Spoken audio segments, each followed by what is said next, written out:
Hello, Dog Nation. My name is Brandon Adams, and this is DawgNation Daily, the daily podcast for Georgia Bulldogs fans, presented today by Meriwether and Tharp. Glad to have you with us. It's going to be a really fun show for us. Terrence Edwards stops by a little later on. I'm going to tell you all in today's program why this year is different from last year. Now, apart from the fact that we weren't even sure we're going to have a season a year ago, I mean something specific with the off-season conversation that is different than this year than it was a year ago, and I think it changed for the better, most of us would probably say, so we'll do that.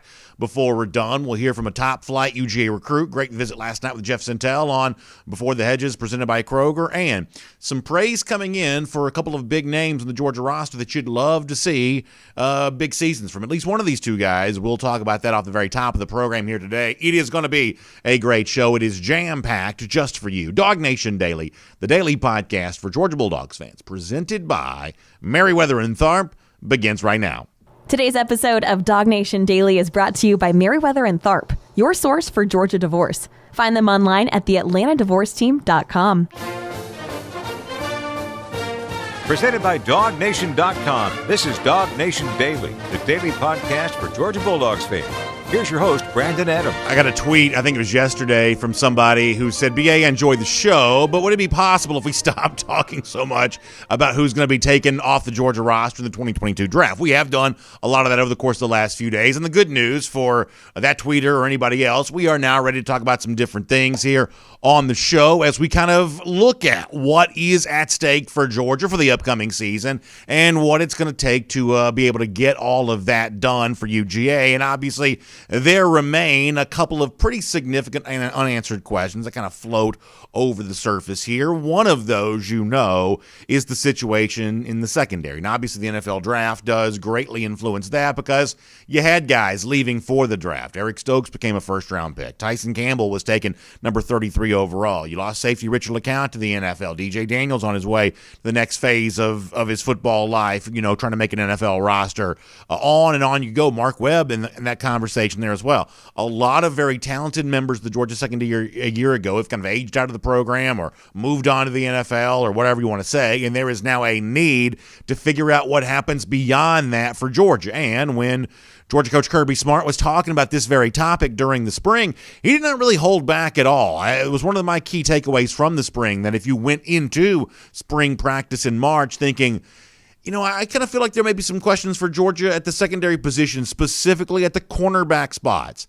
There was really nothing that happened during spring, or maybe more importantly, nothing that was ever said by any player or a coach that would do anything to change your mind about that. It was obviously treated as a substantial issue, one that needed to be paid attention to. In fact, let me let you hear Kirby Smart really kind of pulling no punches in terms of his obvious, respect for just how big of an issue this is potentially for Georgia here this season. Kirby Smart from March. Take a listen to this. Yeah, the quarterback position is really completely open. So to name two guys is probably not the smart. I mean, we got a lot of guys that are going to be working at cornerback. Every guy on our team is a potential quarterback and cornerback right now because we're in search of finding guys that can play that position at a high level in a really tough. You look across the SEC, the ability to throw the ball has gotten better and better and better, and those guys get exposed. We're one of the conferences that plays more man-to-man probably than anybody else. So you got to have guys out there that can function. So that position is up for grabs. There are no guys that are proven returning starters, and every guy is working hard to learn the techniques and the details that it takes to play winning football at that position. One of the things you've heard me say on recent shows, certainly in the past, is that when I look at that issue for Georgia and compare it to, say, another issue that kind of comes up in the show from time to time with what's happening with Georgia's offensive line, one of the things that I have said is that I might have a little more confidence in Georgia's ability to kind of figure out who its extra starters are along the offensive line, figuring out that five best, might have a little bit more confidence about Georgia's ability to do that because there is some experience that Georgia can lean on. And if you're going to compare that and isolate it to just cornerbacks, because if you talk about the secondary overall, then there's obviously experience with Lewis Cine and now Chris Smith there at the safety position. But in terms of just isolating the cornerbacks, there isn't quite as much experience to lean on there. There are guys who've been in the program for a while, like Amir Speed or Latavius Brini, and depending on how much cornerback Brini plays, they'll have a chance to do something there. But overall, the cornerback situation for Georgia, what makes it a little more challenging is it's a position that I've come to believe that experience matters at,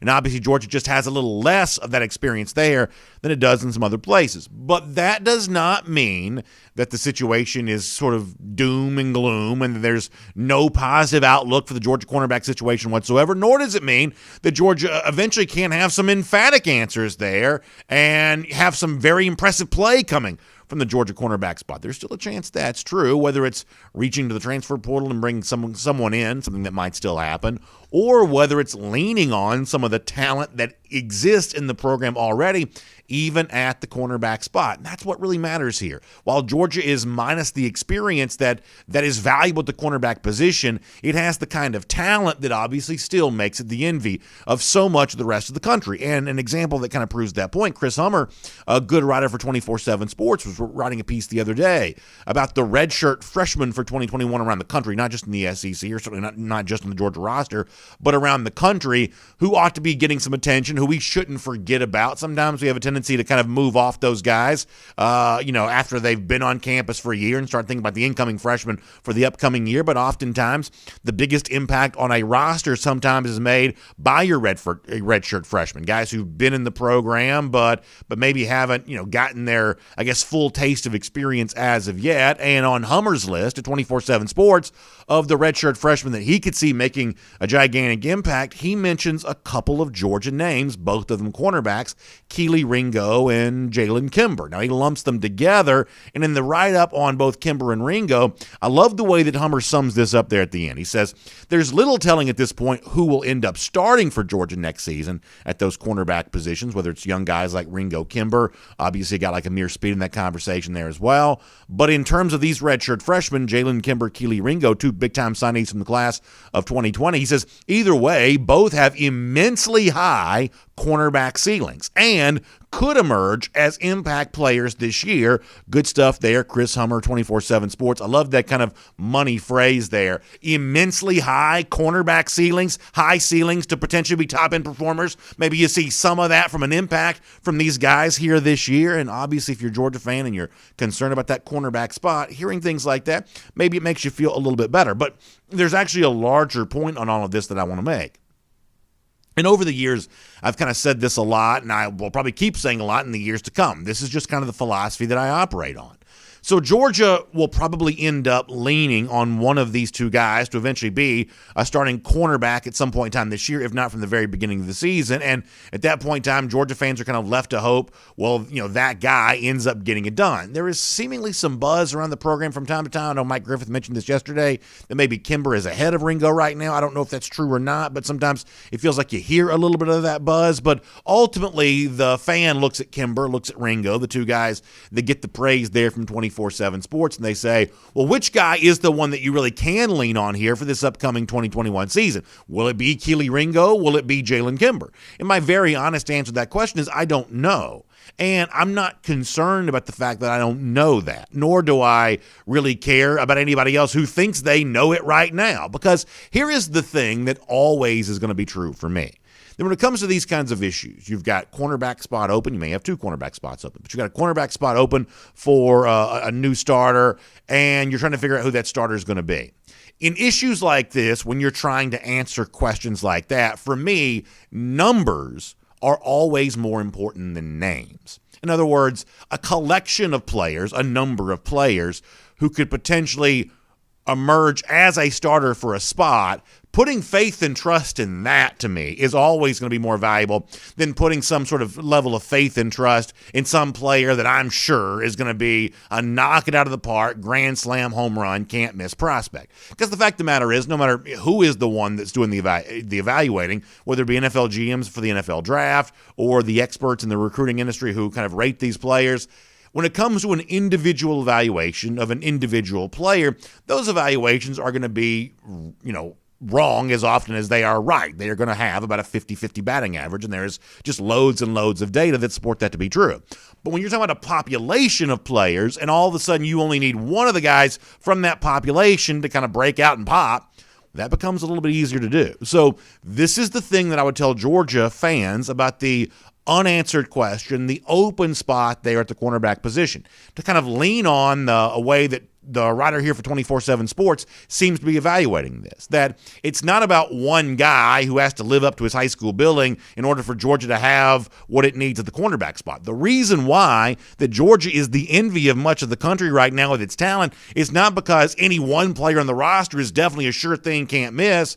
No, it's a population of players who, from that group, you hope to find a few who can sort of step out from the forefront. So Ringo, Kimber, multitude of names. Start adding the recent 2021 signees into that there as well, and what they may have a chance to do for this upcoming year. It truly is an example for me where the numbers are more important than the names. That Georgia has a large number of players who could potentially satisfy its need for a starting cornerback, and the race to see who moves to the forefront, who steps up and potentially has a chance to shine once the actual games begin this fall. For those of us who enjoy watching this team and love following the sport, that's going to be a race and a competition that should be very fun to watch unfold.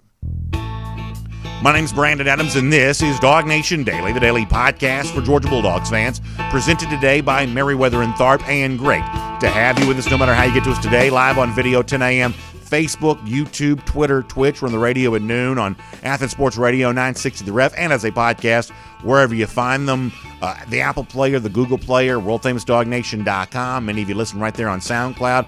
Truly, however you get to us. By the way, we actually stopped over on the Twitch video feed yesterday. I wasn't even sure I could find it because, let's face it, I'm, in my 40s and sometimes deficient in areas like that. But we actually found the Twitch video feed on the show yesterday and took a couple comments via Twitch on the show yesterday. It was a fun thing to be able to do. And, of course, big thanks to Merriweather and Tharp for making it all possible. I had a great lunch this week with Bob Tharp, our buddy from Merriweather and Tharp, and so happy to hear about what a great year it's been for them and the great work they've been able to do to take care of so many of you who kind of find yourself in the just the challenges of a challenging situation when it comes to divorce. Obviously, I hate that for you, but I'm glad that organizations like Merriweather and Tharp exist. I'm glad that Merriweather and Tharp is able to take so much good care of so many people when they find themselves going through a challenging time like that. Because let's face it, we're talking about relationship with children. We're talking about finances. We're talking about all the things that can make you feel less than whole when they're not the way they're supposed to be. Well, the divorce process, going through that and fixing that stuff on the other end, is an important step to take in life. And that's a step that Merriweather and Tharp is going to help you be able to take. They are your source for Georgia divorce. All the intricacies of the law, but also just the various choices you can make about, which choices, which assets, which things like that are going to provide the most value and the best quality of life for you. The attorneys at Merriweather and Tharp understand all of that, and they want to put that expertise to work for you because they legitimately want to help you through one of the toughest times that you may go through, but a time that can make you feel better when it's all said and done. I love that about Merriweather and Tharp, and I heartily recommend them to you. TheAtlantaDivorceTeam.com. That's the website. TheAtlantaDivorceTeam.com. That'll get you in touch with Merriweather and Tharp. They truly are your source for Georgia divorce. Check out the website. You can find that for yourself. Free blog posts, podcasts, all kinds of ways to educate yourself on the divorce process before you even make the step to put them to work for you. But when you take that step, they will be a tireless advocate on your side. I can promise you that. Check them out today, TheAtlantaDivorceTeam.com. All right, before we get Terrence Edwards and talk some Georgia football with the great former wide receiver, I don't want to go around the doghouse in our program today, and what a great edition of Before the Hedges presented by Kroger it was last night with DawgNation recruiting insider Jeff Sentell, who had a special guest stop by to visit with him, and that was 2022 tight end Oscar DELP, one of the real names to know in the state of Georgia for this upcoming recruiting cycle out of West Forsyth High School, and a target that's obviously on the mind of many Georgia fans there as well. Long-standing relationship with Georgia quarterback commit Gunnar Stockton. A lot of Dog fans kind of feel like that maybe Georgia got the inside track on DELP. That remains to be seen. He's obviously looking forward to taking some visits, but there's one particular piece of audio I want to share with you from Oscar in his interview with Jeff last night in hopes that you'll go back and check out the full thing for yourself a little bit later on. And it actually leads me to a point that maybe we haven't considered enough around here.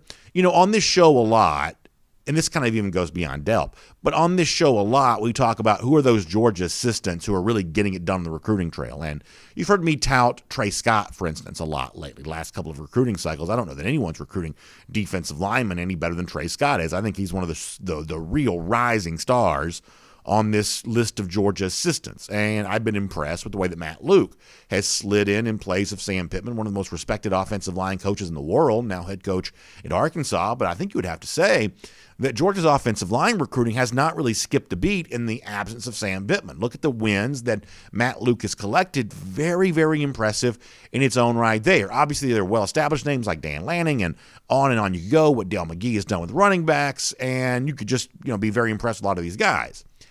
However, when you listen to a guy like Oscar DELP talk, you sort of get the impression that maybe someone like me has not done a good enough job of talking about the recruiting work that Todd Hartley, the Georgia tight ends coach, is doing. And let's face it, this matters, right? Because running concurrent to the discussion about Georgia's tight end recruiting is the idea that Georgia fans want to see the tight ends used more on the field. And you think, well, what about the role for Darnell Washington, or continued role for John Fitzpatrick, or you start talking about what you hope to see from Brock Bowers. And part of the reason why we may be at the forefront of seeing Georgia use tight ends more on the field in 2021 is simply because Georgia has recruited that position so well over the last couple of cycles. Guys like Washington and Bowers have the potential to be future stars. The program was probably already pretty deep at the tight end position even before they arrived there. And all of a sudden you start thinking about future recruiting classes. Oscar DELP, who's also kind of a seasoned pass catcher even as a high school player, potentially following the footsteps of all of that, you realize, wow, it's only one position. You're only playing, at the most two of these guys in the field at one point in time. But actually, Todd Hartley is really kind of getting it done there as a recruiter there as well. Maybe we ought to give him a little more credit on a show like this. So this is our kind of chance to do that, because listen here to DELP talking about Hartley, and the other Georgia coaches are obviously in relationship with him. Listen to how effectively DELP says Hartley and UGA are recruiting him at the moment. This is good stuff from last night. Take a listen. He's been very consistent. We talk almost every day. We text every day. Call every other day. I mean, we're always talking on the phone. The Georgia coaches have definitely won my parents over, or definitely my mom. I mean, she got, I think, 15 cards on Mother's Day from all of them, and she loved all that. That's going to be a big thing with the recruiting process, I think. With my parents, they're definitely going to be a big influence in my decision. I'm going to make it in the end, but I mean, I'm going to listen to them a lot. But I mean, they like Georgia a lot right now, just from the connections that they have with the coaches. I mean, my mom's like, I don't want to send my baby off to some random, doesn't know the coach that well. I mean, they've definitely won my mom over, I'll say that. There are a couple of things that come to mind for me from that clip from Oscar DELP right there. First of all, as I said before, I think Hartley's credentials, the consistent way in which he stays in contact with DELP, making DELP feel loved by Georgia, making DELP's family feel loved by Georgia, obviously sets him up as one of the real ace recruiters on the staff. And that DELP relationship and the recent tight end signings for Georgia would certainly give you reinforcement on that belief. Here's the other thing, too. We're in an age of transfer portal. We're in an age of, any adversity that strikes, players are looking to go somewhere else. I have a hard time believing that players who have families who feel as connected to the school as DELP says that his family already feels with Georgia, if DELP were to come to UGA, if he were to sign with UGA, doesn't that kind of feel like the kind of player who may then also kind of be in there for the long haul there as well? This isn't gimmick recruiting. This isn't, hey, come here because we're the hot thing on the block here for 5 minutes. Come get your 15 minutes of fame here at a program like this. No, this is something that with a little more substance to it than that. Something that grows a little more roots there than that. These are coaches who stay in continuous contact and develop those strong relationships with not just the player but the family there as well.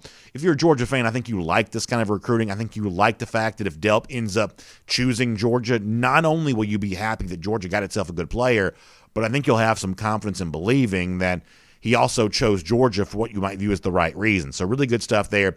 You should check out the entirety of the interview. Jeff Sentell, the DawgNation YouTube page, a great place to go for that. The edition of Before the Hedge was presented by Kroger there last night. That's also available as a podcast there as well. So you can check all of that out today. Let me also say this before we get to talk to Terrence Edwards here in just a moment.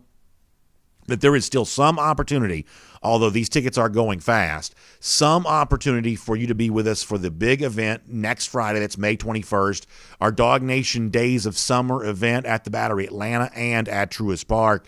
This is going to be an incredible time. It's going to start at 4 p.m. there that day. We're going to have kind of a traditional DawgNation meet and greet. We'll do the Q&A stuff. A lot of the DawgNation team going to be on hand for that. We're going to do that there at the Terrapin Tap Room, which is right next to Truist Park. And we'll, as I said before, we'll take some questions. We'll talk some Georgia football. This is really our first public event, getting out together to be with all of you, our DawgNation community. This is our first chance to do that in over years. So I can tell you on our end, we are over the moon excited about all of this. And we are working really hard, and our partners at the Atlanta Braves are working hard to help us there as well to make this as fun as it can possibly be. That night, we'll all enjoy dinner from Fox Brothers Barbecue. That's the in-house restaurant there for the Terrapin Tap Room. Such good food. I love Fox Brothers.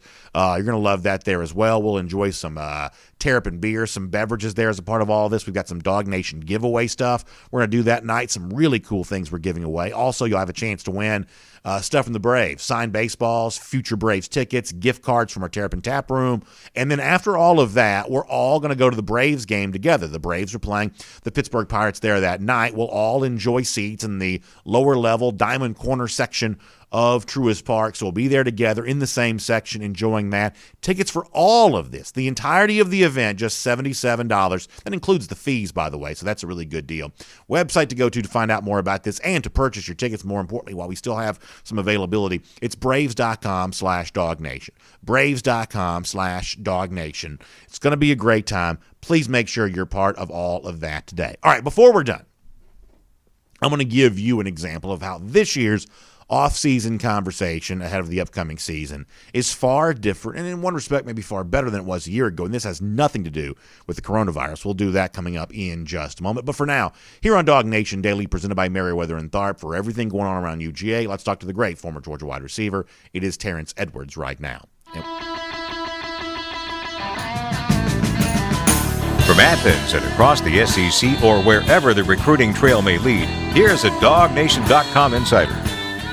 Always great to have a chance to talk to Terrence Edwards, the great former Georgia wide receiver, just a terrific analyst covering this team, paying so much attention to everything that's going on around the high school football in the state and everything else. And it's great to have him on the show today. And Terrence, let me begin with a guy that first of all, let me just say good morning to you and appreciate your time. Hope you're doing well. Everything good on your end? Everything's good. Thanks, BA, for having me. Glad to have you here there as well. And I was talking before you joined us, but a guy you know well, that's Oscar DELP, the terrific four-star tight end out of West Forsyth High School. He made an appearance with Jeff Sintel last night on Before the Hedges presented by Kroger. And, Terrence, I know you've worked with Oscar and you've seen how he's developed as a football player, but also when you hear interviews with him, I think there's a lot to like about the young man, beyond just his ability to play the game. This is obviously one of those names to know. Terrence, you already know that Georgia's looking to continually replenish its, potential pass-catching options, and that's, I would think, going to be a huge priority in this 2022 class. A lot of Georgia fans hope that DELP is a part of those conversations there as well. What can you tell us about Oscar as a player and a person, just given the way that you've, kind of seen him kind of grow up before your eyes over the course of these last few years? This is really my first year being able to work with him. I haven't had a chance to really get down and dirty with him yet. I've been around him a few times at the Hustle Inc. 707. I've actually started training his little brothers as well, but Oscar's that new age tight end. He really put you in the mind of the tight end we got from California this year. They're just basically big wide receivers that just fit the weight requirement to be a tight end. He's a guy that can line up from the flex position. He's a guy that can line up an inline tight end that will get his nose dirty in there and block. So he is a tremendous football player that any school would be lucky to get, and whoever signs him is going to get a heck of a football player. And to me, and I don't want to get too deep in the weeds on this, but it seems like this is going to be one of those differences in the SEC in the future and some of the other leagues. You go out to the Big 12, for instance. There are some Big 12 schools, not Oklahoma for so much, I don't think, but other Big 12 schools who their fourth receiving option on the field at any one point in time is just going to be almost another slot receiver, right? It's not going to be that tight end type player. It's going to be that slot receiver. Frankly, some of those teams aren't the ones who are doing the most winning when it comes to, playoff time and the things that really matter. It seems like the schools that do that are the ones that are able to have that fourth pass catching option on the field be a tight end as opposed to another smallish slot receiver that doesn't necessarily help you much in the running game. To have someone who can play that tight end role and potentially help your running game a little bit, but also be an effective pass catcher there as well. That to me certainly seems to be the direction that the SEC is moving into, maybe even faster than maybe some of the other leagues out there. Do you agree with that? I think so. I think a lot of schools are going to that 11 personnel, and 11 personnel is 3 receivers, 1 running back, and 1 tight end. Yeah. And with the advantage of going 11 personnel is you don't have to change personnel once you want to get into a power set to run the football, where that tight end can get down in the blocking game, or you can split them out and give what I call a 2-by-2. That's 2 receivers on each side. You don't have to change personnel. So that's going to keep the defenders in a bigger set defensively, because you have to account for that tight end. But now tight ends nowadays are able to flex out into the slot or to the outside and run routes just like your normal wide receiver. So it's coming to a where these receivers are not coming off the field and teams are staying in 11 personnel all game. What's your impression of Todd Hartley, both as a recruiter and what he's doing to develop these tight ends? Sometimes I feel like on this show maybe we haven't talked about Hartley as much as we should. What's your impression of him? He's a Kirby-type coach. His energy is unmatched. Once I went to practice, and when I've been to practice, he's nonstop energy, and he's developing these guys. And he is a up-and-coming, rising coach. Todd Hartley is on the recruiting trail. He's very relatable to these kids these days. And he's a good coach. So these kids are going to relate to him, and he's going to get his share of guys. And you can already see that his coaching ability, his recruiting ability is paying off for Georgia right now. Yeah, you've seen a lot more of practice than I have, because you've seen full practice. I've only seen bits and pieces of practice, and that's even been a couple of years ago. But it is really interesting, though, when you get a chance to watch a little bit of a Georgia practice and the different personas these coaches take on the field. For instance, back when Sam Pittman was there, I would always say he was a fairly mild-mannered coach during practice. Del McGee, at least the times that I've seen him, comes across as a little bit mild-mannered during practice. You don't hear him screaming, but the defensive guys like Schumann and Lanning and certainly Todd Hartley, very vocal. You can hear them no matter which side of the field you're standing on. You can really hear them, and it's not berating players. It's just coaching and teaching loudly, right? It's just a very energetic brand of coaching that can be heard from 50, 60 yards away. And if you made a short list, at least in the brief window of practice that I've gotten a chance to see a couple of years ago, the last time that I saw it, if you made a list of the most animated coaches during a Georgia practice, Terrence, Todd Hartley would definitely be on that list of among the most vocal, among the most energetic, among the most animated during those practice moments. It sounds like your experience pretty similar to mine in noticing that. Oh, correct. That's correct. Coach Del McGee is a mild-mannered. I haven't really seen him yell very much. Coach Hankton is the same way. I haven't really heard him yell as much in his coaching pedigree. Who else?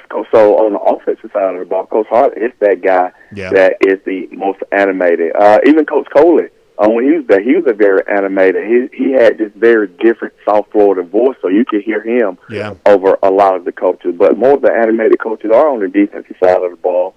I always say you got to be a little crazy to play defense, to come up to hit a man, another grown man, or another man, period, full speed. So you got to be a little crazy. So those coaches on that side of the ball have to be a little bit more animated than I say the offensive side. But it's different coaching styles, and they all work and mesh together at Georgia. What do you think? We talked about the cornerback position before you joined us, and obviously that continues to be a big unanswered question for UGA, but there are no doubt some talented guys there. Jalen Kimber, Keely Ringo, two of those guys have now been on campus for a year, earning a little bit of attention here. 24/7 Sports wrote them up a little bit, and I'm left to believe that between the two of them, you have a really good chance of finding a guy that can really emerge. And obviously, you'd love to have a 4-year starter over there. Sometimes that's not what you have. But if Georgia ends up having to lean on one of those very talented young players, the chances of at least one of them having a good year, I still think are probably pretty good. What do you make of Kimber and Ringo, and what's your outlook for them here this fall? I've just been able to see those guys personally. I can start with Ringo. He is as advertised. I mean, being 6'2" and can run. Now we just got to see him in game action. I mean, just think about Tyson Campbell, just with all the measurables that you're looking for in a defensive back, and then with Jalen coming in as probably not as heralded as Ringo, but he is one of those guys that I've been looking at for 2 years now that I keep talking about, that I think he's going to have a great career. He's very solid in his transition in and out of breaks as a defensive back. He's very smart, and he's athletic. I don't think anyone gives him credit for his athletic ability as they do Ringo. So I think we're going to have two young, talented, but inexperienced guys on the corner. That's why I think I missed the guy that he's been around the program. He understands college football. He's going to help. But I think that we're very, very young, but very, very talented in the back end, especially the cornerback position. So I have to show our video audience this before we let you go here today. Some very interesting social media activity here, and I'm going to try to see if I can decipher what's going on here, and some photos shared by Andre Craig, very impressive prospect for the class of 2023. Looks to me, Terrence, like these photos, is that the legendary former Georgia wide receiver getting involved himself, still in the bubble there? Terrence, were you out there catching passes, showing those young guys how it's done here? No, what we was doing there, so we always end the session with a deep ball where guys always want to go deep, but a lot of guys don't really understand how to catch deep balls. Sure. So we always end session with that, and then we end the last 4 throws for the quarterbacks have to be hole shots. So I'm playing a cover 2 cloud corner, and those guys have to get the ball over me into that hole. So yesterday I got me 2 picks yesterday. I took them to the house. I love to hear that. See, that's what you like. Every now and then, it's important for the coaches, the ex-players, to show these young guys they still have it, right? I mean, we got to make sure we keep these young guys respecting their elders around here, don't we? Oh, most definitely. I have to show that, you can go Google me and look at my numbers, but I'm going to just show you I'm still able to get out there and catch the football and move around. I'm just so happy and grateful that I did play this sport for a long time, and I'm able to still get out there and run around with them. So I'm grateful that I didn't have any major injuries that wouldn't allow me to move around. And still at 42, I still can get up and go catch the football. Yeah, that's a nice thing to be able to know. Hey, Terrence, on a serious note, for folks who want to be a part of that bubble work and get in there and get trained up and learn how to catch those deep balls, learn how to go over the middle and everything that pass catchers have to do here at this level of play, how can folks get in touch with you? You can find me on all social media. That's Instagram, Twitter, and Facebook, Terrence Edwards Wide Receiver Academy. Terrence, it is really good to have you on DawgNation Daily, presented by Meriwether and Tharp. So much fun to hear your analysis, and I look forward to getting a chance to talk to you soon.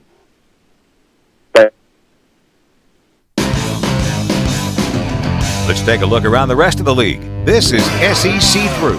Let me just say one thing here real quick before we move on. Terrence is like the nicest guy in the world, and he would never, get into it with anybody.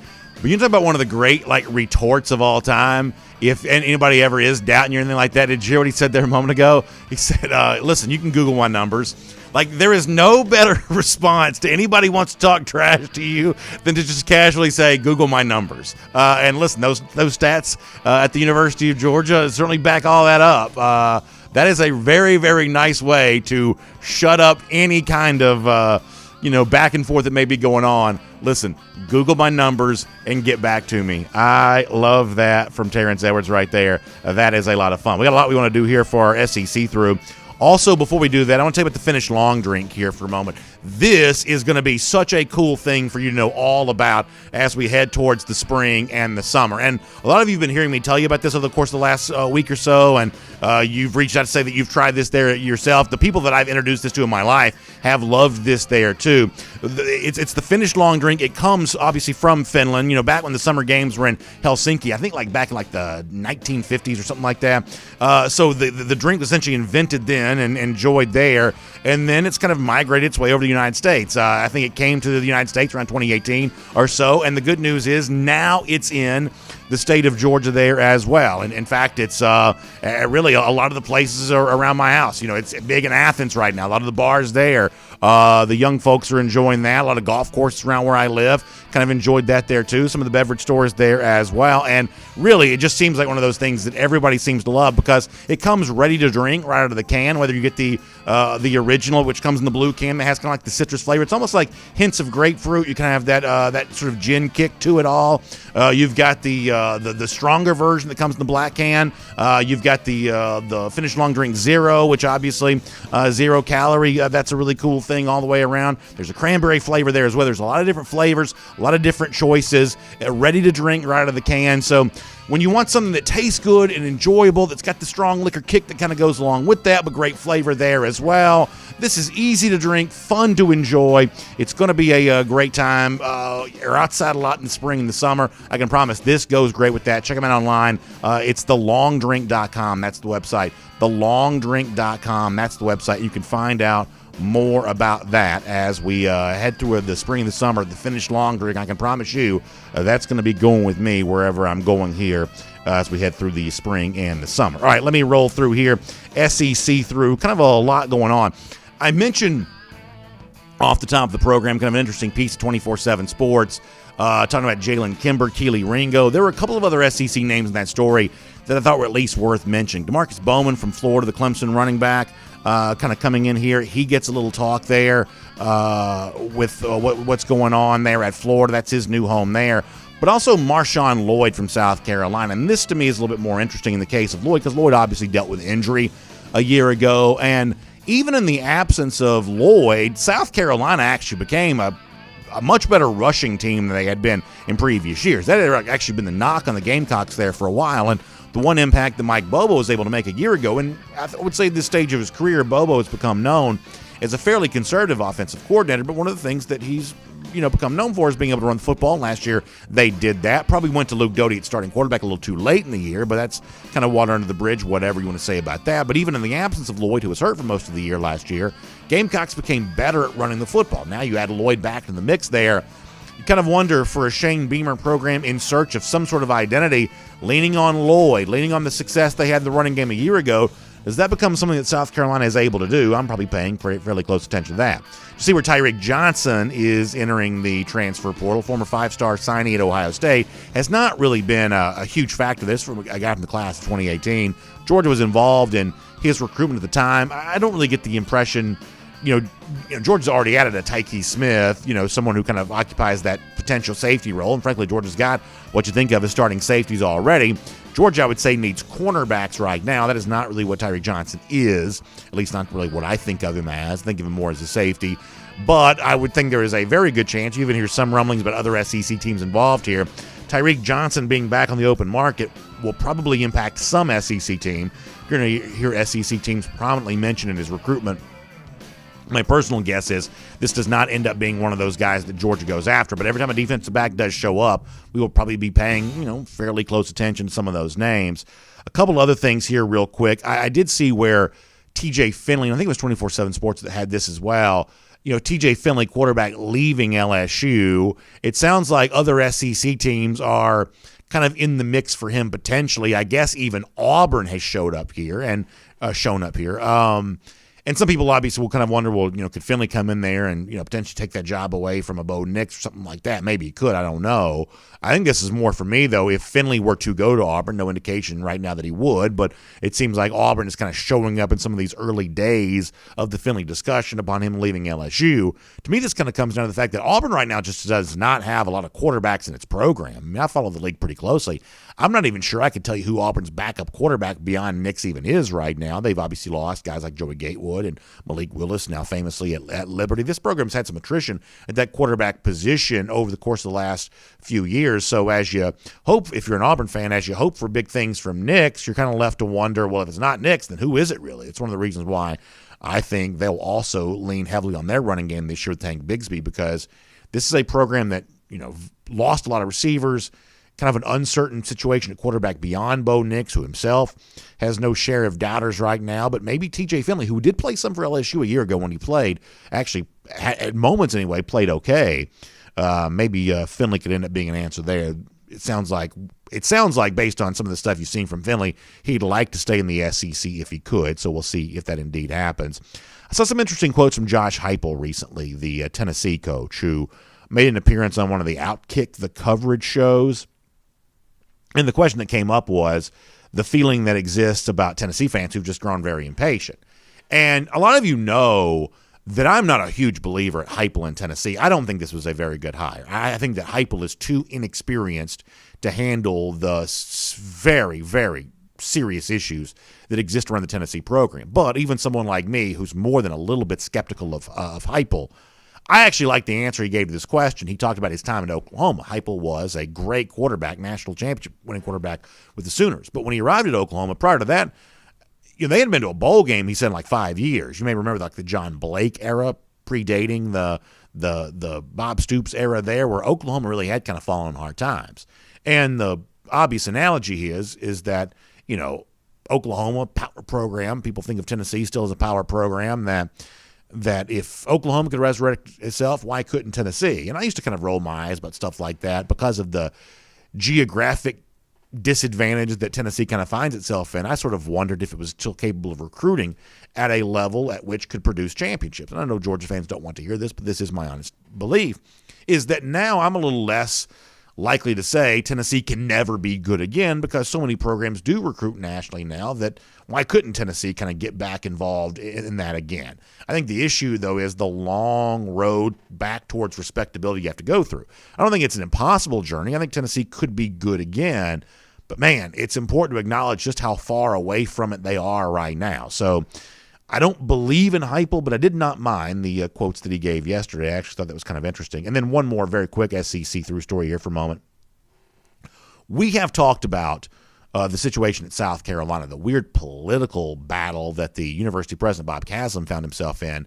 At one point in time, feuding with Darla Moore, the most high-profile booster, I would say, for the university. He's always been unpopular with the staff, the professors, whatnot, because his background not quite as erudite and academic as they wish that it would have been. Well, he's now resigned. The commencement address that he gave over the weekend, I think will be remembered as one of the worst speeches ever given. He accidentally called the University of South Carolina the University of California, which is weird. It was later found out that he plagiarized part of the speech, and he has now been forced to resign. This is a very distinguished guy who was at West Point.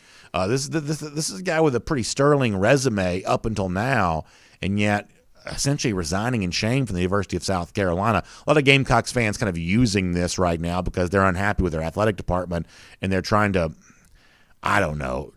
turn this into something. But a very interesting way in which the world of academics is impacting the University of South Carolina right now as their university president resigns will make that your SEC through. And here on DawgNation Daily, presented by Meriwether and Tharp, I want to turn our attention back to the Georgia Bulldogs here just for a moment. And I want to talk about something that we're not hearing very much this offseason in comparison to what we heard a year ago. Yesterday on SEC Country Live, and I hope all of you get a chance to see SEC Country Live every Wednesday, 3 p.m. on the SEC Country video channels.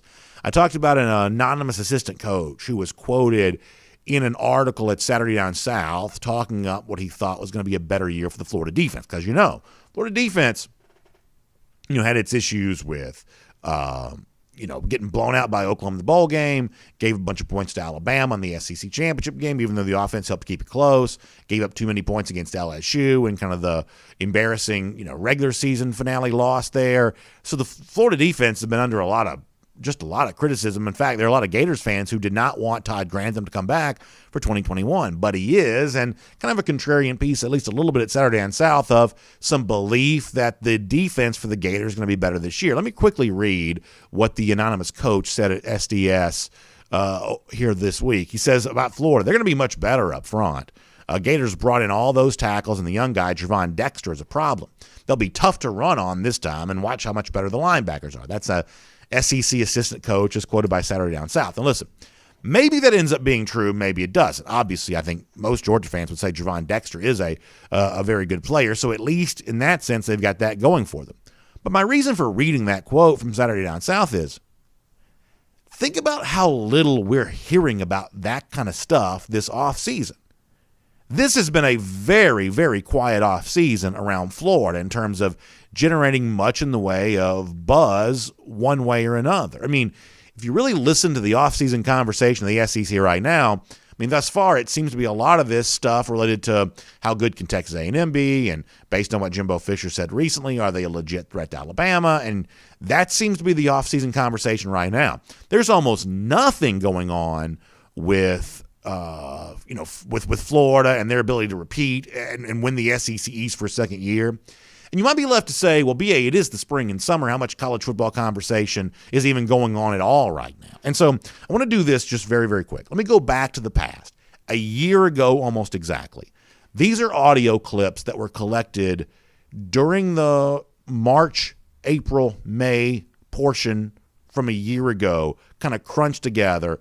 This is what was being said about Florida this time a year ago for some context about what's not being said right now. Take a listen to this. I think Florida's definitely a contender this year. The Florida Gators are the team to beat in the SEC East. I look at Florida and I go, it's got to be now. Kyle Trask, possibly the best quarterback in the league. They've got an outstanding quarterback in Kyle Trask, who not enough people talked about this past season and the success he had with Dan Mullen. This has got to be Florida's year because of Kyle Trask, his development. The defense is going to be stout, particularly in the secondary. Florida's going to be better defensively. They have one of the best defensive coordinators in the country. I think Florida's in a prime position to get back to Atlanta in 2020. Now, on the one hand, you might mock that a little bit and say, for all that praise, Florida still lost 4 games, but the kind of the basic text of what's said there is true. Florida did win the SEC East a year ago, so we're not going to mock those predictions from guys like Chris Doering or Jordan Rodgers or Danny Cannell too much, at least in terms of winning the East. They did that a year ago. Georgia may have had its quarterback issues and may have been banged up and injured, and they may have had, a laundry list of excuses, but facts are facts. Florida did win the SEC East. So I don't play that montage to mock the media who predicted it or the, Gators for what they did. Even with a 4-loss season, they still won the SEC East, so those predictions, at least to some degree, were accurate. But my point is those were all media comments from relatively well-known, voices that all happened within this same span of time that we're in right now. This happened a year ago. And you're hearing nothing about that right now. Isn't it somewhat interesting that Florida generated more buzz trying to win the East than they are in terms of trying to defend the East and win the SEC East for a second consecutive year? The only takeaway I think you can have here is, and I'm not saying this is a Gatorator, although I do enjoy the idea of this. The only takeaway I can have is there just must not be much of a case to be made for Florida if you don't hear anybody in the media making it whatsoever. And for Georgia, this matters, right? I mean, an easy path in a division, if that's the way it works out to be. And listen, there's also the possibility that maybe Florida's flying under the radar. We've seen under-the-radar division winners before.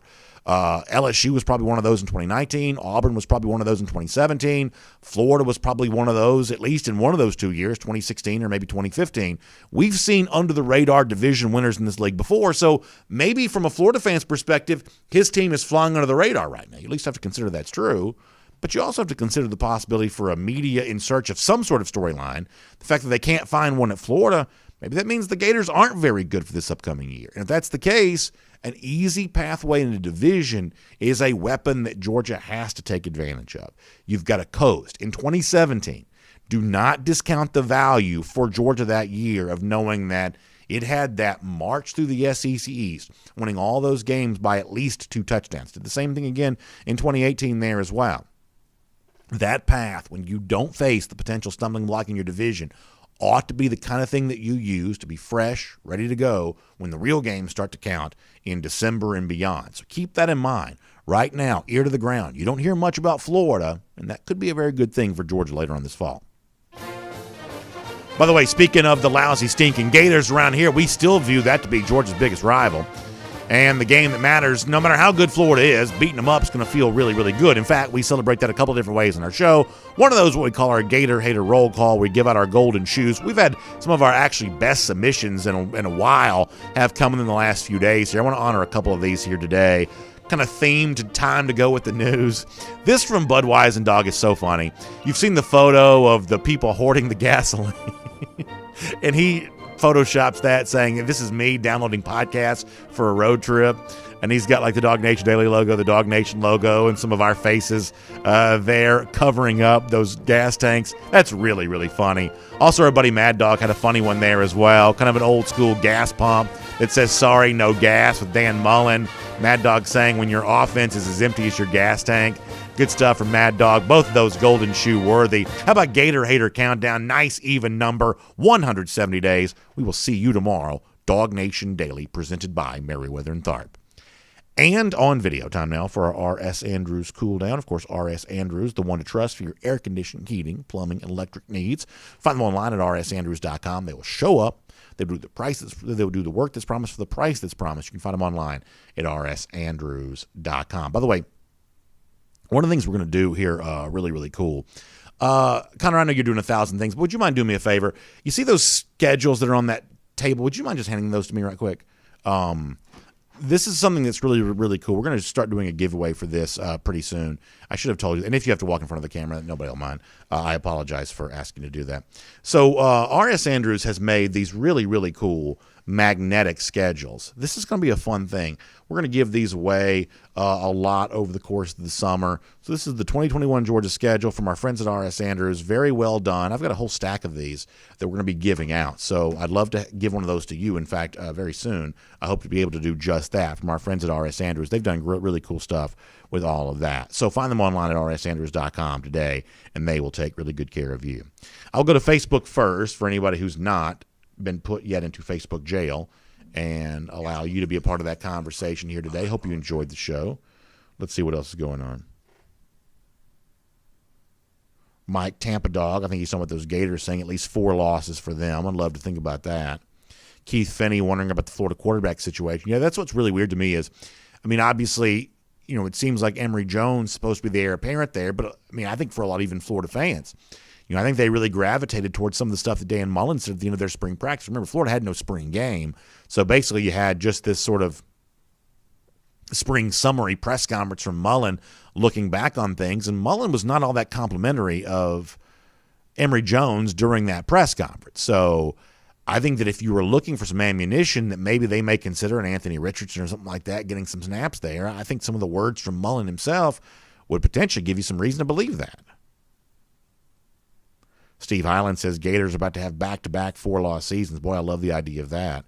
Doug Rayburn says the Florida Bowl game was a preview of coming attractions. Phil Rogers says talk is cheap. You do it on the field. That's true, but I also think that, Phil, that sometimes the kind of media-generated talk is a pretty good measuring stick of perception. And in some cases, perception ends up being reality. I mean, unfortunately for the folks who predicted Florida to win the East a year ago, those predictions turned out to be true. So the fact they're not making those predictions at all right now, I would say at least means something. Bill Sanders says everyone realizes without Trask and Pitts, Florida has nothing. And I guess that's what I'm kind of left to wonder. Is that really as simple and true as that in the absence of those guys, there's really nothing left for Florida? Interesting stuff. Chris Brady, on the subject of us talking to Oscar Delp a little earlier and the Georgia tight ends that are in place and the work that Todd Hartley's done with them, says we've got to use the tight ends more in the passing game this year, so he's obviously excited about that. Phil Rogers wants to hang 56 on Florida. Boy, I love the idea of that. Steve Highland thinks the Georgia offensive line is going to be nasty this year and have a big chip on its shoulder. Hope you're right about that. Good to see Jermaine King checking in today there as well. Randy Hall said he enjoyed last night's show with Jeff and Oscar Delp. It was a good interview. Really good stuff.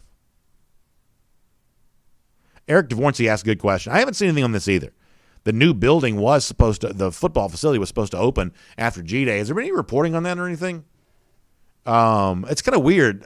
It must have been delayed, because if it had opened up, we certainly would have heard that by now, right? But you are right. It was supposed to open up right after G-Day, but a lot of times, you know, these things just get delayed. So my guess is it's just been delayed a little bit.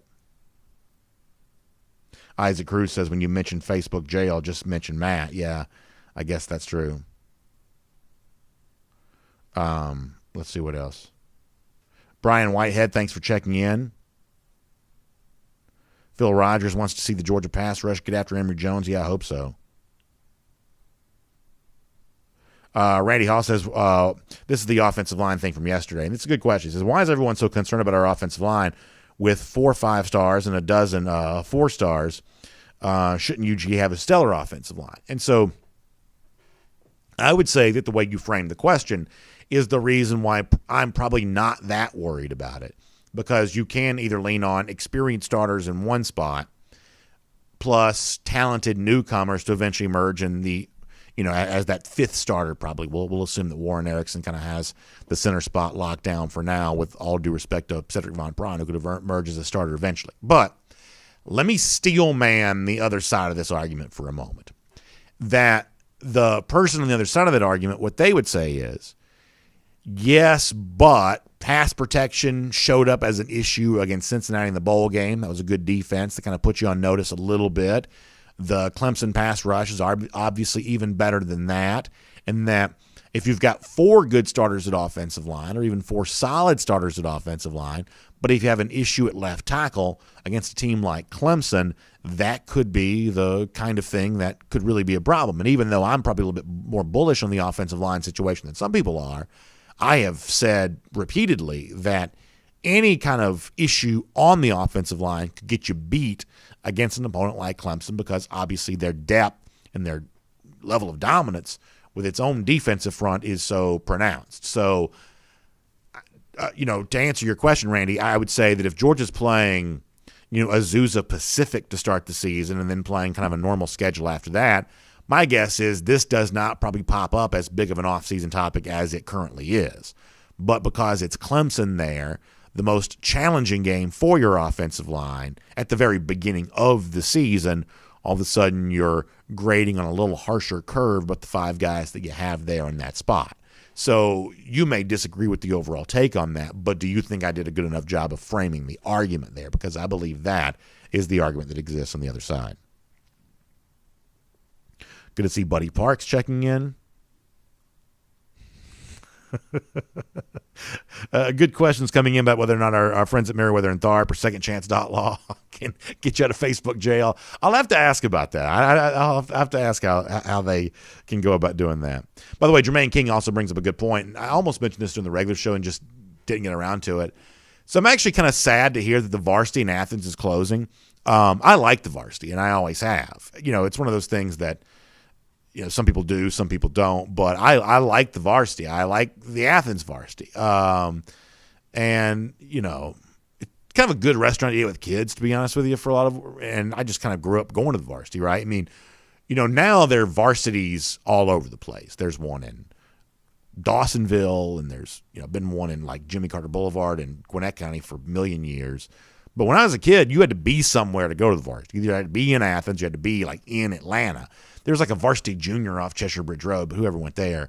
You had to be somewhere to go to the varsity. And so as a kid, it was always a really big deal. I know foodies, have their own, fancy stuff they like better. But, when you're a kid kind of growing up in Hall County, to be going somewhere where the varsity was an option was always kind of a cool thing. So the fact that the varsity is closing in Athens is a sad thing for me. Now, I certainly understand that land is probably worth $8 gazillion. And I say that, literally. I mean, it probably is worth a fortune. So I'm sure there's something they can do with that land that's more valuable than whatever the varsity is bringing in right now. But I will miss it. I will miss it for sure. And I know some of y'all even like to park over there for football games. So you're going to be doubly sad about that, because I'm guessing that parking is going to eventually go away as well. I did not know this. Bill Sanders says there was a varsity in Macon long years ago. I did not know that. I did not know that. Dustin Williams also brings up the unbeatable onion rings, childhood nostalgia. Yeah. So my varsity order also has changed over the years. I've told you all this before. Weirdly, a few years ago, like I used to be somebody who was obsessed with eating hot dogs. I loved hot dogs. I've eaten a hot dog every single day. I loved them. One day I had a hot dog. I'm like, I'm never eating one of these things again. I really don't know what happened. I got one that I think was like maybe a little undercooked or something like that. But just that one moment, I changed on a dime. And I haven't had one since then. And it's just really strange. But so now I've told y'all some of this before. Like when I go to the varsity, I like to get the double cheeseburger with chili. That is my new varsity order, and it's fantastic. I used to be a chili dog guy there. And like you mentioned, the onion rings, everything else. But But, years ago, I just stopped eating hot dogs, which is kind of strange, but I did. All right, so a couple more comments, maybe even about football. Over here on YouTube. Matt Harding. I'm happy to have fans from other schools in the show. I mean, there are not a lot of places that do what we do, so I'm happy to have people here. Nature Gator says, go to Emory Jones' Twitter page if you want to see him working on a shorter passing game.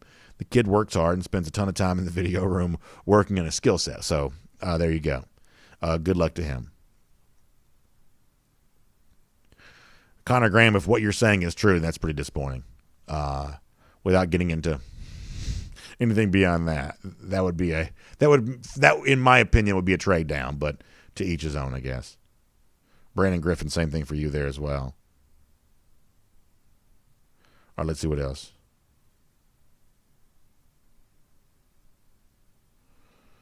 I guess we're having some people blocking other people.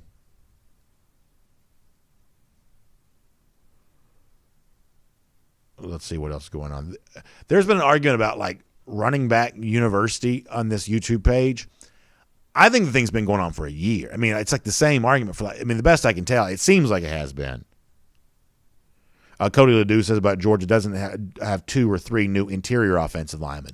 So probably a new starter. Definitely a new starter at center. Trey Hill is gone.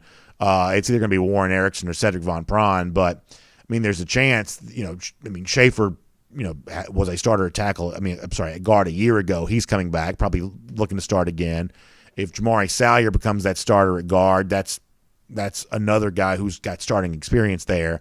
McClendon is solid as the right tackle. So in my mind, it really comes down to being about the left tackle spot or one of the tackle spots as being the unanswered question. I don't know that I'd say that Georgia has multiple interior offensive line spots open because it's a new starter at center. But even Erickson started a game before. He started the Sugar Bowl a couple of years ago. But he would be a first-time full-year starter for sure.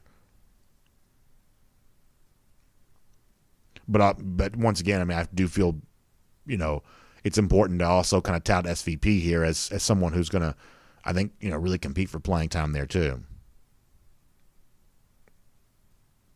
Michael Tiffany, and I wondered if somebody would say this, and Michael is, that I mentioned Georgia was lucky to have Matt Luke as a replacement for Sam Pittman. And when I said that, I was kind of saying that within the parameters of what Georgia has done from a recruiting standpoint, but Michael also takes it to the on-field route as well, saying that he also thought that Georgia was lucky to have Luke at first, but it seems like our offensive line performance has gone down since Pittman left. My personal belief on this is that I don't know that this is as true as the perception is. And we talked about this on Friday a little bit, that if you care about stats like what they call line yards, how many times you get 4 yards when 4 yards are available, how many yards you get, basically per run that can be attributed to the offensive line. Georgia was essentially still sort of top 10-ish in the country in that spot, a year ago. They were not great at yielding sacks last year, 54th in the country in terms of the percentage of passing plays that resulted in sacks. That's a number that has to be better. The truth is, 2019 was not a great year for the Georgia offensive line either. That was Pittman's last year. They were, interestingly, almost reversed. They were very, very good at pass blocking, amongst the best in the country. But the Georgia running game tapered off a little bit in 2019. Was not as good a year for DeAndre Swift as I probably thought it would be. And some of that was just the fact that the whole offense was just broke. It just wasn't working. But whether it's because of stacked boxes or whatever else, and maybe that's the sole reason, but there was a little bit of a diminished offensive line performance from Georgia in 2019, even with 2 first-round tackles there on the field. So I would certainly say this is a year in which you've got to have a big performance from the Georgia offensive line. You probably can't win a national championship without that group playing really well.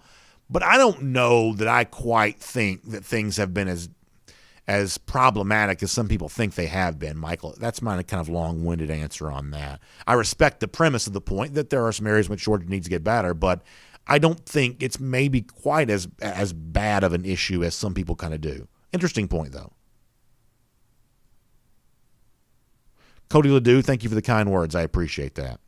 That's a really nice thing to say. And Cody, I think you bring a lot to the comment section, even if everybody likes to give you grief.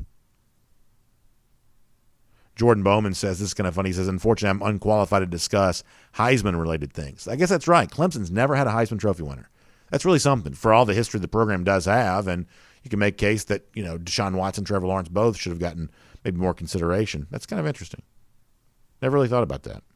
Or I haven't thought about it much, maybe. Let's see what else. I'm going to go back to Facebook here in a moment. HR picking stuff. I guess I never really thought about this. That Mike D is also a Beastie Boys name. I never really thought about that. That's interesting. Frank Patterson, I will go to my grave. This happened in 1992, and I'm still mad about it. I am still mad about it. And I know that, people think, well, I'm just Georgia Homer, so what else I'm going to say? But there are certain sort of Georgia Homerish points that I feel more strongly about than others. Garrison Hurst absolutely should have been the 1992 Heisman Trophy winner. Absolutely should have been. Gino Toretta won it. It was also the year that Marshall Faulk was in San Diego State. Listen, Faulk was a really good player too, and obviously Faulk goes on to be an unbelievable pro, especially for that brief window at the end of the 90s when Marshall Faulk was probably, he may have been among the very best players in the NFL there for a little bit. But with all due respect to the former Aztec running back, Garrison Hurst should have been that guy. Hurst won AP Player of the Year. He won if you care about this, the SBS College Football Player of the Year. But the Heisman Trophy went to the system quarterback, Gino Toretta. Such a disgrace. Just an absolute travesty. And while I'm on a soapbox, let me also say this, that there's this perception out there that Georgia somehow wasted the career of Terrell Davis, who went on to be a Heisman Trophy winner. I think this is not a Heisman, excuse me. He went on to be a Pro Football Hall of Famer with the Denver Broncos. I think this is also a very misunderstood thing there as well, because one of the years in which Davis was at Georgia was 1992. Davis's numbers in 92 for Georgia, you can look this up. You can, as Terrence Edwards said, you can Google his numbers. His yards per carry average, all that kind of stuff for Georgia in 1992 was really good. He transferred in from Long Beach State. I think most Georgia fans knew they had a player when it comes to Terrell Davis, but he was playing behind the guy that I just said should have won the Heisman Trophy and, was obviously, was a Heisman finalist at the very least. So then after that, Davis kind of hurt and banged up then after that, not the same level of health that he was in 1992. But even though Davis is the Pro Football Hall of Famer now, he's got the yellow coat, the idea that you would have played Terrell Davis over Garrison Hurst in 1992, that's not something anyone would have thought there at the time. So that is my soapbox on something that happened before some of you were born. All right, let me do a couple more Facebooks, and we'll get ready to go. Demond Smith says, messed up that the varsity's closing. I didn't go to Athens without going to the varsity. Yeah, that was kind of one of those things for a lot of us who lived out of town, whether it be out of Atlanta or out of Athens. When you went into town, that's just one of the things you did because, as I said before, I didn't know there was one in Macon, but back when I was growing up, you didn't get varsity unless you went to a place like that. Chad Buchanan also believes that Matt Luke has underperformed. So I would say it's a year for Luke to have a good year. Offensive line needs to do well. I respect the opinions of those who say that. Daniil Calvino says, I always went to the one in Atlanta growing up. And obviously that's, still cool because they still have the car hops there, right? You can still do it like you would have, back in the 50s with the car hops and getting it ordered right there. So you can still do that. It's still a fun place to visit, I would say. Calvin Sanders, yeah, the Jamie Foxx video, we did play this in SEC Country Live yesterday.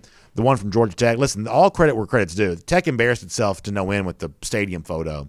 But the Jamie Foxx thing where he's pretending to be a coach, that's really, really funny. And I'm telling you right now, Jamie Foxx is just like one of the most talented people that's ever lived. And when it comes to like singing, like he can sing serious and it's good, but he can also like sing kind of funny and it's really good.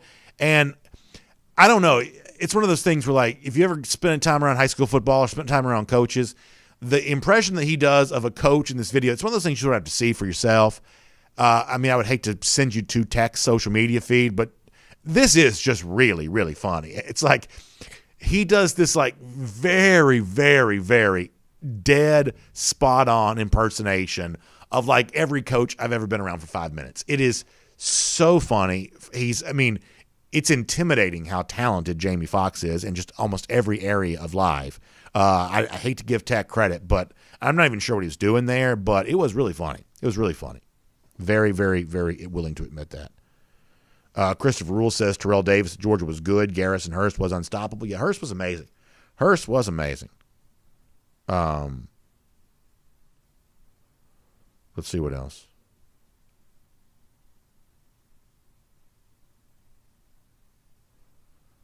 David Williams says every time Hurst touched the ball, had me on my feet and holding my breath like Michael Vick. Yeah. So we're getting ready to wrap up. I'm telling you right now, back in the 90s, those like triple threats, three-headed monsters were very much in vogue because you had like the Cowboys version of this, which would have just been getting started around this time with Emmitt Smith, Troy Aikman, and Michael Irvin. Georgia's three-headed monster back then of Eric Zaire at quarterback, I'm telling you right now, Zaire's numbers still hold up from back in the 90s. And think about how much the passing game has evolved in college football now. The numbers that Zaire was putting up back then, they still hold up. So Zaire at quarterback, Hastings at wide receiver. That was one of the big recruiting wins that Georgia got back in that era. Morrow High School, I think he was thinking about going to Florida State back when that was a really big deal to go to Florida State, and Georgia won that recruitment. Even though it was an in-state kid, it was still a pretty big deal. Obviously, Garrison Hurst from the powerhouse Lincoln County Red Devils program. Great three-headed monster. I mean, the honest truth is, once again, I realize we're litigating the distant past now. The fact that the 9-2 Georgia team went 9-2, that is a lot of talent for 2 losses. I want to say they had like 7, 8, 9 turnovers against Tennessee. Eventual U.S. Congressman Heath Shuler was the quarterback for the Volunteers that day, wore the number 21, which is really weird. But the home game loss to Tennessee in 9-2, I mean, Georgia turned the ball over 100 times. Just an absolute disaster. That 92 team is incredibly talented.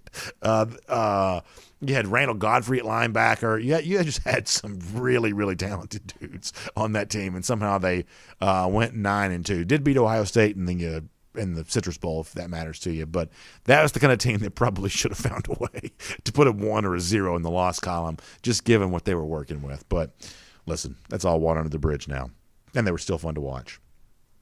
I also said, I think this was the very first EA Sports college football game. It was called Bill Walsh College Football, and it was for I had it for the Sega Genesis. I think it was was there another system back then? But Sega Genesis, and it came out in 93. So the Georgia team on there was the 92 team. You talk about a good team to play in a video game, too. The 92 Georgia team was Shannon Mitchell at tight end. That was a good video game team as well. All right, we're getting ready to leave. Anything else before we go? That guy also bringing up Rodney Hampton. Yeah, that was, the era just before that. But there was a stretch there when Georgia had big-time backs. I mean, the 88 team alone had 4 running backs that played in the NFL. That's a pretty impressive showing. And then finally here on Facebook before we leave, Steve Highland says A&M doesn't have enough yet to beat Alabama. We'll see. Let's see how good Hayes King ends up being if he starts at quarterback. Brandon Griffin, funny line from him. Calvin Sanders also had the old Bill Walsh College Football. And, as he said, good news is EA Sports looking to bring that game back, and I guess maybe the players involved in the game will have a chance to make a little money off of it, which should be an interesting thing to watch unfold. Hey, appreciate you being here for our S. Andrews Cool Down today. Please make sure you check out the Atlanta Journal-Constitution online, ajc.com. This is one of those days in which, listen, the news is important right now because many of you are trying to figure out where to get some gas, and I know I am trying to do that there as well. Trying to do all of that. So, yeah, that's an important thing to be able to do right now, and the AJC is getting you up to date on all of that about, what the gas shortage looks like, how it's going to, kind of get back. Sounds like the pipeline's getting back on track here a little bit, but obviously takes it for a little while for the end user on the other side of that supply chain to notice the difference on that. So we shall see on that.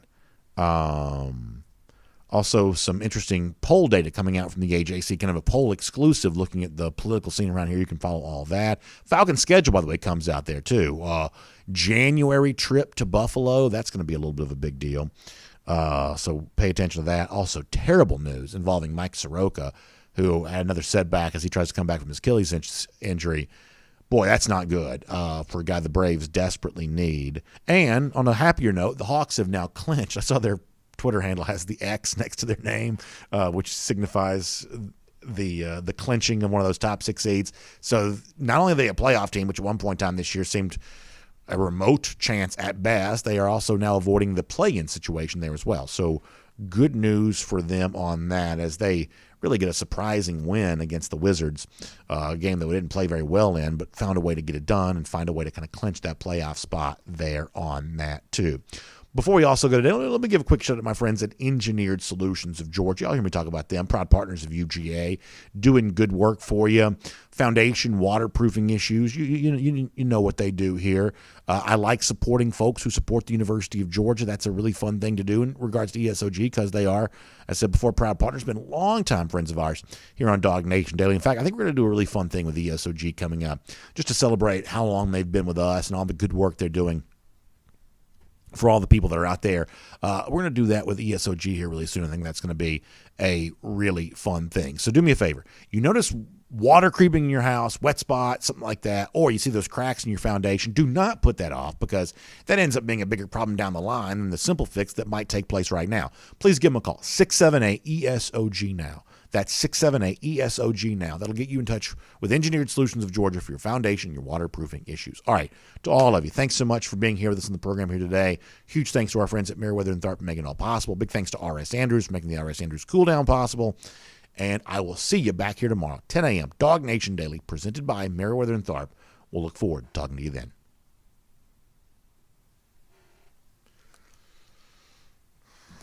For more DawgNation videos, check out youtube.com/DawgNation.